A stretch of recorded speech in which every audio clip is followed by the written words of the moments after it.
Teruskan. Nah, hikmah ke-35. Baca bareng semuanya.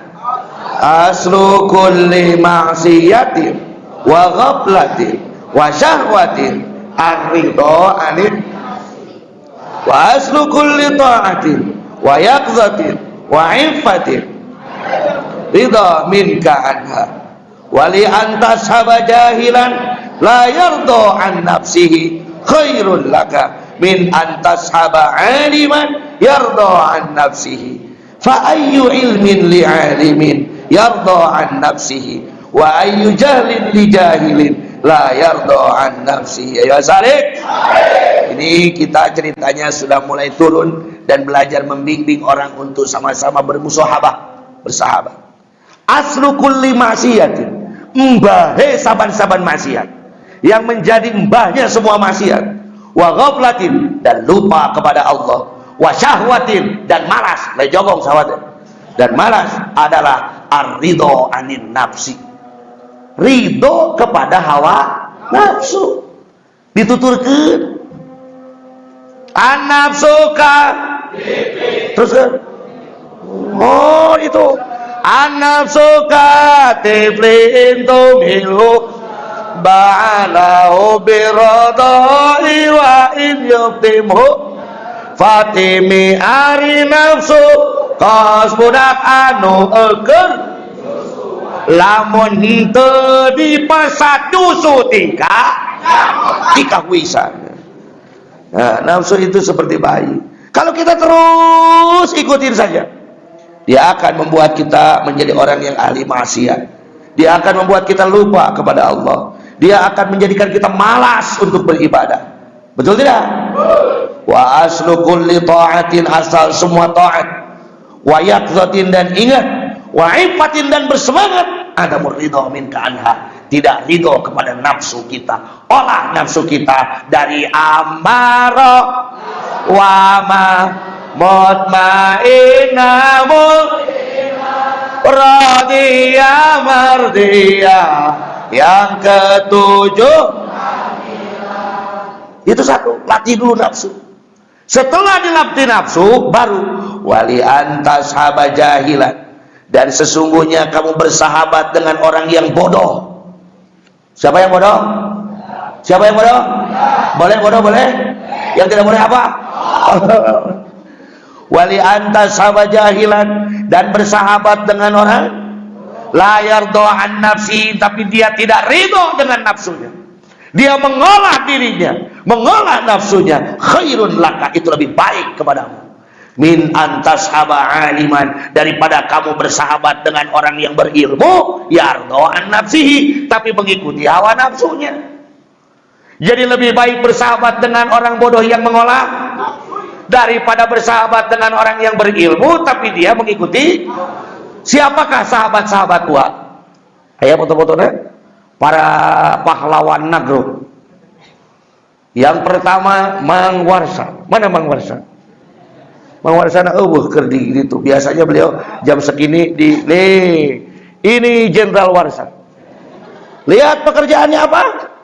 Bukan, dia mengatakan ngasuh. Dan ini punya cerita kerbaunya. Kerbau Mang Warsa jalan-jalan, dibawa jalan-jalan sama maling, lalu pulang bawa mobil. Kau tahu ya? Hebat pokoknya. Tanya ke Mang Warsa. Ini Mang Warsa. Kira-kira kalau kayak begini, ini profesor atau bukan? Jawab atau profesor bukan? Masantren 20 tahun terus kia. Kira-kira lamun cek dina ilmu bodoh atau pinter? Tapi ia puasana geus 12 tahun. Khatam Al-Quran 3 hari sekali. Wah, lebih baik bersahabat dengan ini. Wali antashaba jahilan, tapi layar doan nafsi, dia tidak ridho dengan nafsu. Kalau ditanya mau masak kumaha ieu, cek ua oge. Ngan cek ua itu teh di kitab kecuali cek ua. Pokoknya mun ngawangkong jeung Mang Warsa pasti jawabannya kata ua. Karena yang dia tahu cuma itu. Dia tidak pernah mondok, dia tidak pernah belajar, dia tidak pernah kemana-mana. Yang dia ikuti hanya ua. Dan ua sangat bersahabat dengan dia.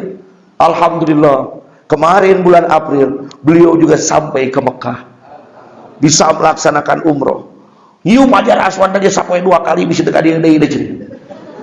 Terus, mana di? Inilah para pendekar uang. Ini poe kunaon iya. Ini sudah meninggal, ini namanya Mang Apud. Yang Wah selalu katakan dalam ceramahnya. Assalamualaikum, bud, kin kagok wah. Teruskeun. Kalau jam 2:30 bawa membangunkan Mang Apud, bud, udah bud. Nyawa, kagok wah, teruskeun bud. Keur naon? Keur ngagocek bubur.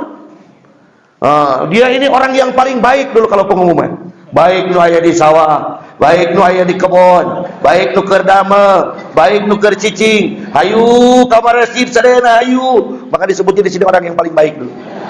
Tapi dia sudah wafat. Ini adalah yang barusan mendengungkan adzan awal.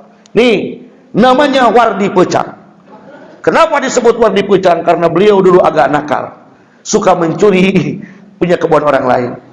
Tapi setelah berubah dilatih oleh Uwa, beliau yang dulu adanya 2 napas. Allahu Akbar, Allahu Akbar. Asyhadu an la ilaha illallah. Oh. La ilaha illallah. Oh. Mang Wardi Pecang. Sada itu yang barusan ada nih gini. Yo adzan awal, sanes adzan subuh. Beliau nyebutnya ke Uwa itu Abah. Oh, beliau nyebut ke Uwanya Abah. Tukang naon, tukang tani. Susah hidupnya. Pernah jadi RT ngesandi. Ini namanya Mang Sodik, selalu benar. Karena namanya Sodik. Beliau selalu, kalau Uwa datang, beliaulah yang menemani keliling kampung. Apa pekerjaan dia? Dia kumpulin sayuran, bawa ke pasar. Ini Khori Sukabumi, muamarnya Masjid Nagrog. Yang kalau pagi-pagi terdengar subuh adzan seperti di Mekah, inilah yang ada. Namanya Pih Badri, selalu bercahaya. Karena Badrun kan, Badri.